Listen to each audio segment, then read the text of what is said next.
What is an appropriate career for one not going on Shluchis? In a sentence, he should serve God just as he would if he would go on Shluchis.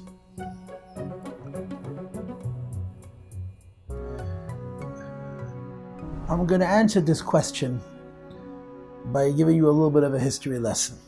A history lesson which I don't know personally so much as I heard it from other people.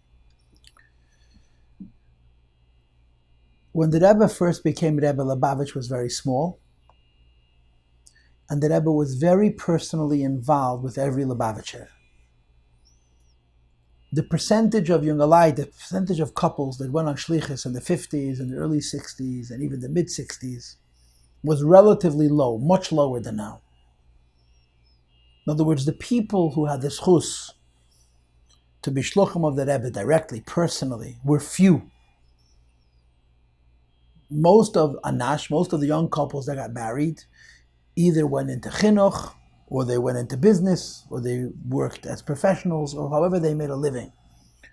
But the percentage of Lubavitch that was directly involved in Shluchis, and the percentage of Lubavitch that was not directly involved in Shluchis was much lower than it is today. But every Lubavitcher Chassid gave a reckoning to the Rebbe. Every Lubavitcher Chassid had to justify their Lubavitchhood to the Rebbe personally. If you speak to people from that generation, they will all say that the Rebbe needed to know what you were doing as a Lubavitcher Chassid.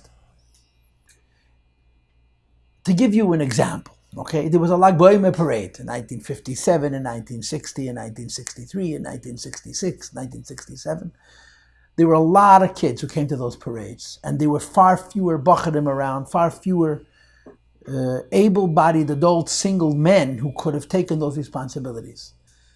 Virtually every Lubavitcher young man and woman, I'm talking about married people, had a responsibility during the parade because they were needed and because it was a sense of personal duty that they need to partner, they need to participate in the work of the Rebbe. In the early years of Lubavitch, even though most Lubavitchers were not shluchim, every Lubavitcher felt an obligation to be involved in what shlichus is. What's happened over the years, Lubavitch has become very successful. And unfortunately, it's become, if you're a shliach, you're involved in what shluchim do. And if you're not a shliach, you're a nobody.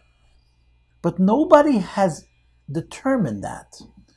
Nobody wrote that into any rule book. No one has paskined that if you're a non-shliach, you're not involved in the work of the Rebbe. And I'm going to say it in a more intense way. That if you're not a shliach, you cannot define your life by the work of the Rebbe, by Yiddishkeit, by Chassidus, by Meimkar of another person. What people need to understand as individuals is that the work of shlichus is not only because the work has to get done. The work of shlichus is because this is who we are. So whether a person doesn't go on shlichus because they don't want to, or they're unable to, or they're afraid to, or they can't find a place, so they don't have an opportunity, as the Rebbe explained it, that their Gashmi is the Kapanosa and the Ruchni is the Kapanosa come from the same place. So their Gashmi is the Kapanosa comes from one place, their Ruchni is the Kapanosa comes from another place. But the idea that no matter who you are and where you live, you need the Parnasa Ruchnis.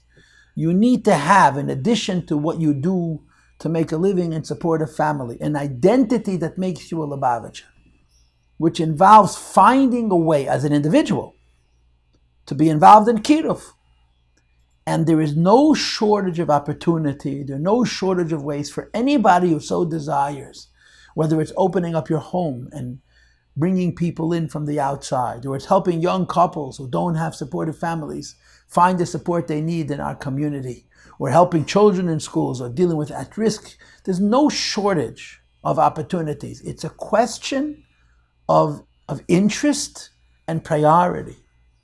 And this is very, very important for young alike to understand, especially today, that there apparently is an increase of young people, Chassidish people even, who are going into other professions outside of Shlichus.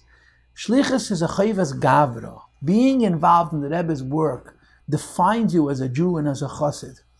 And it's not only an obligation. If I'm a Lubavitcher, I have to do this. It's a schus. We all know how fortunate shluchim are. A person whose whole life is helping people. A person whose whole life is it's a very hard life. It's not an easy life. But the reward is so rich. And why should we deprive ourselves of that because we're not officially shluchim? And it's very critical for young people, no matter what they do, to have this mindset. It's not either or. It's not if I'm not a shliach, then what am I going to do? If I'm not a shliach, whatever I do, I'm going to be a shliach.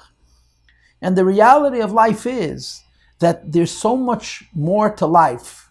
I don't only mean in terms of possibility, but in terms of opportunity than making a living. There's enough hours in the day and night. There's enough energy in the body of a young person to be able to support his family and to support his neshama by being involved in work which in one way or another is connected to the work of the Rebbe, to Shluchis. This is the real wish of a chassid. In other words, no matter what you do, this is what's most important.